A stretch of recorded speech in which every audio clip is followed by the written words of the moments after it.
The Punisher. I occasionally write material for stand-up comedy, and I penned a joke that made me think. The joke went like this. I recently decided to become a feminist. Pause for inevitable applause from the female crowd. And the thing that made up my mind about this was something I learned recently. Apparently the feminists tell me, and this blew my mind, that for every dollar a man earns, a woman only gets 76 cents. And I was completely outraged by this.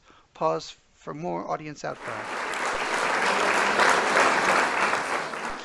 And the reason it outraged me so much was, 76 cents, that's crazy. I totally need to get into that because I don't know about you gentlemen, but my wife takes way more than 76 of the dollar from my paycheck. But this got me thinking. I ran a thought experiment through a math problem about it, and here's what I came up with when I ran the numbers. More or less true. For every dollar a man earns, a woman gets 76 cents. Yes, read that statement again. This is not about the gender wage gap. I didn't say that for every dollar a man earns, a woman earns 76 cents. I said for every dollar a man earns, a woman gets 76 cents. Let's assume for a moment that the feminists are correct and the wage gap is real and as reported by their own literature.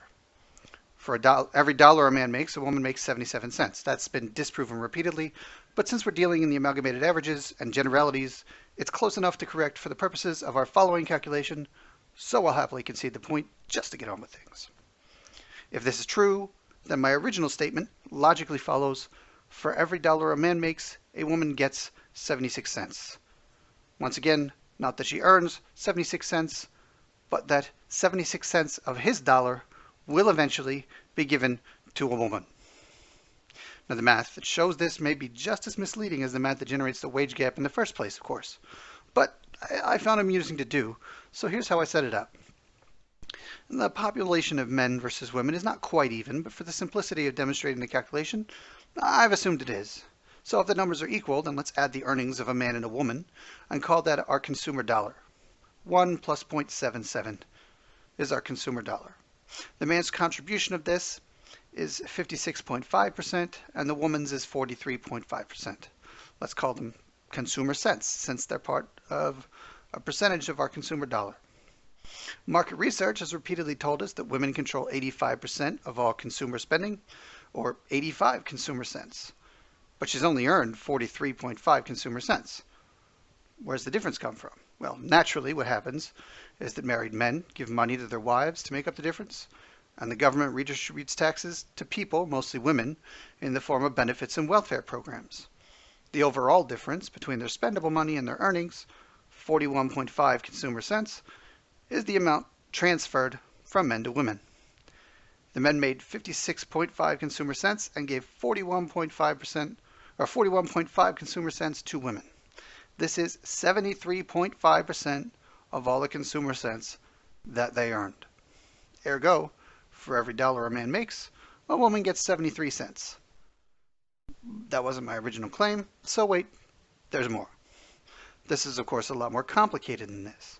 It doesn't take into consideration the taxes paid and the benefits paid out of government spending, or the significantly different ratios of men and women in the workforce, or the huge numbers of men and women who are not employed full-time, or any number of other factors.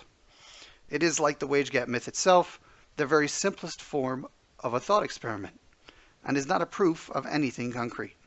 However, unlike the wage gap, I suspect that as you take into account those variables, the calculated gap would widen rather than shrink. So in the interest of fairness, I looked up the stats and did the calculation again with the proper ratios of men and women in the workforce, and the answer changes slightly. The latest figures I could find with a little Googling state that the number of men in the U.S. workforce is approximately 113% of the number of women, or that there's 88% as women as men. If we weight the earnings in the consumer dollar that way, it's the ratio of men times the earnings of men plus the ratio of women times the earnings of women that make up our consumer dollar. 1.13 times 1 for the men and 1 times 0.77 for the women. If we divide it this way, the man's contribution goes up from 56.5 consumer cents to 62.8, dropping the woman's contribution from 43.5 consumer cents to 37.2 consumer cents, And the difference between 37.2 and the 85 cents controlled by women is 47.8 consumer cents. This is 76% of the man's earnings rather than the previously calculated 73.5. That was my original statement.